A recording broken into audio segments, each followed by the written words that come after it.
Welcome to another episode of Bright Insights, the podcast that leads you to less stress and more success. Here's your host, Paul Bright.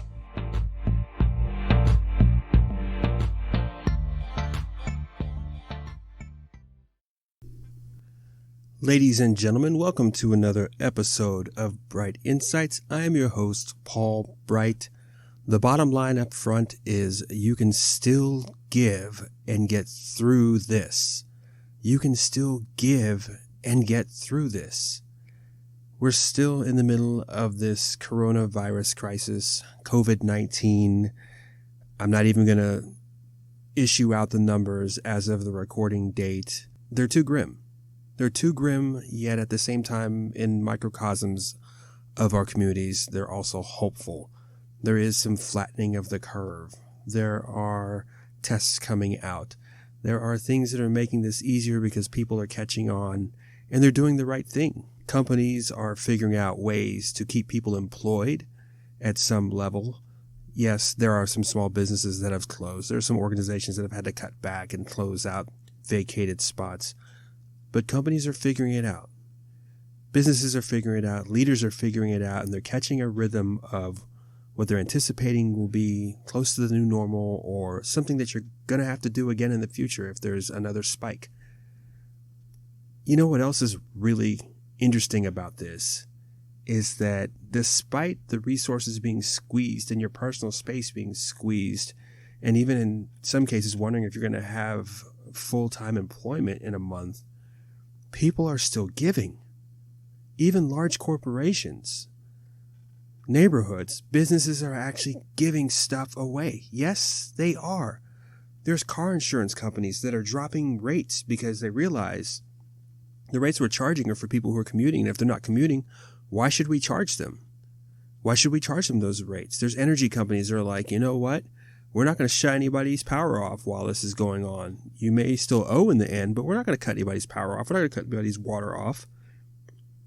A lot of utilities are doing things like that. There's auto companies that are like, listen, we're going to allow some deferments. We'll put them on the back end, 2-3 months. Usually it's maybe a month that they'll let you defer one payment, but they're going to do 2 or 3 months because they know this is tough.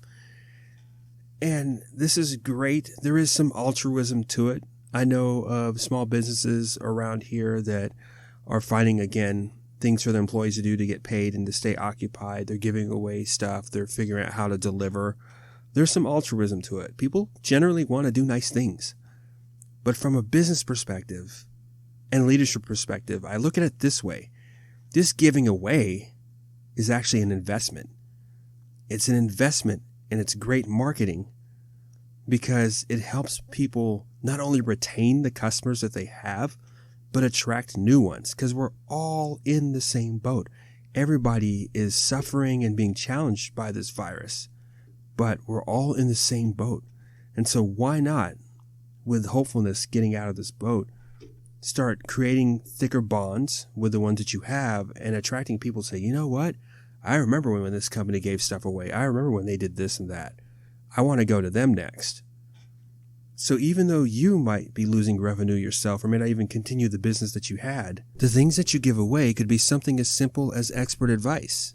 It doesn't have to be physical products or completely free services, but just expert advice, just some connectivity, some security, some safety. These are things that people seek in times like this, whatever it is that you do.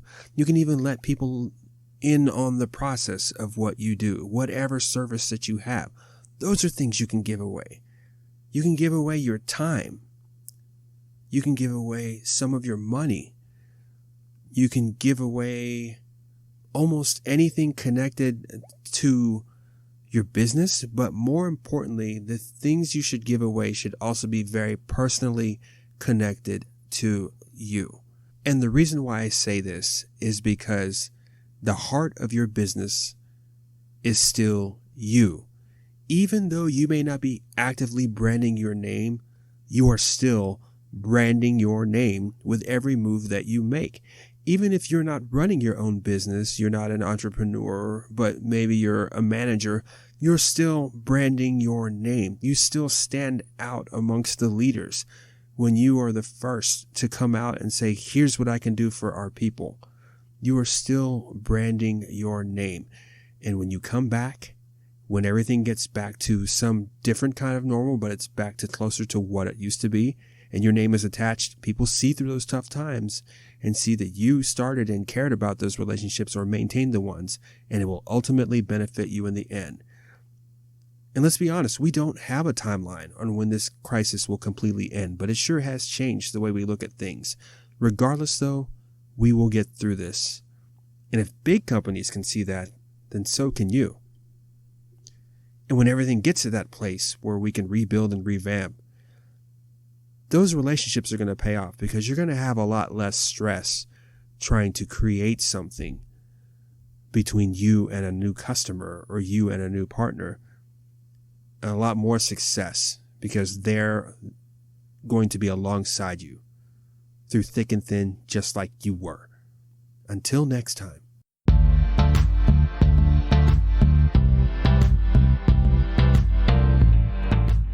Thank you for listening to another episode of Bright Insights. For more information on how to have less stress and more success, visit brightinsightsmedia.com.